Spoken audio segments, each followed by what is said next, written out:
And joining us now is Missouri Republican Senator Eric Schmitt. Senator, thank you so much for joining us. Good to be with you. So give us a sense. Do you anticipate any big confrontations surrounding any of President-elect Trump's nominee picks for the cabinet?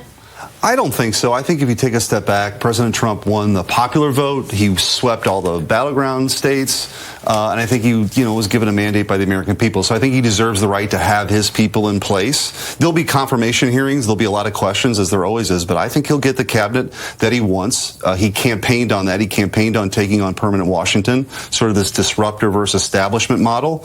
And he's delivering on that. Now, obviously, you were apparently in the running for the AG pick before you pulled yourself out of that. Now there's a lot of controversy surrounding Matt Gaetz in particular for that job. How important is it for you to see that House Ethics Committee report on Gaetz? Well, I think this is what, for me as a senator, that's what the confirmation process is for. So whether that comes out or doesn't come out, there's going to be questions at the confirmation hearing. There should be. But I'm pretty confident that Matt Gaetz is going to get through. I think all the president's nominees are going to get through. You have said in the past that you feel that the FBI and DOJ are both ripe for reform. If we ask you to put back on your AG hat for a moment, which in particular aspects of them both would you reform?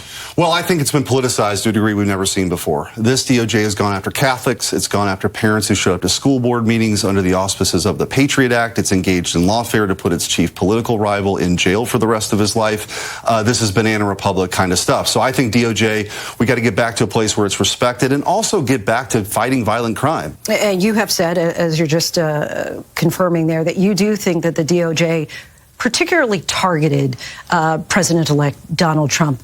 Once he is president, do you think that it's appropriate for the then Attorney General to target anyone who has gone after the president at that point? I think what President Trump has said is that his revenge will be victory. And I think he's fully committed to unifying the country and delivering on the promises in the campaign trail.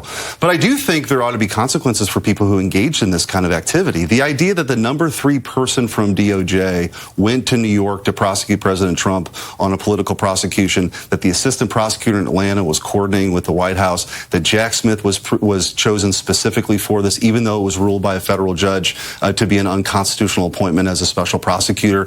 You put all this stuff together, this was a very coordinated attempt by Joe Biden and his DOJ to go after his chief political rival. I just don't think that's the kind of thing we want in this country. So I don't think President Trump's ever indicated he wants to go after political rivals, but I do think DOJ, there has to be some accountability here. There has to be accountability. He's mentioned the idea of retribution and revenge.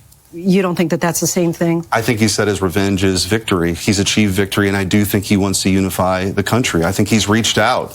With regard to reaching out to, let's say, those 70-some million Americans who did not vote for him, what do you say to those Americans who are concerned that this was a clean sweep of Republicans and now it's just going to be, everybody's going to be a rubber stamp for Donald Trump's agenda rather than that what's for the greater good of Americans? Well, I think you look at what actually happened in that election. Gains were made in every demographic, every region of the country. Black Americans, Hispanic Americans, white Americans, married Americans. I mean, you go up and down the list, and Donald Trump performed better than he did 4 years ago, and again won the popular vote. Right? Won the popular vote and swept the battleground states. And what did he talk about on the campaign trail? It was very clear.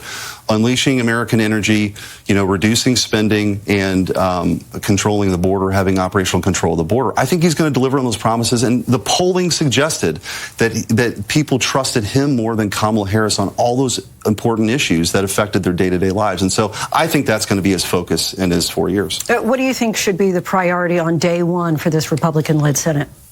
Well, I think for us, moving forward with the tax reform that was enacted in 2017 that's going to expire, I think we got to make sure that we have a tax code that works for working Americans. I think President Trump, by way of executive order, can do a lot of things that relates to the border.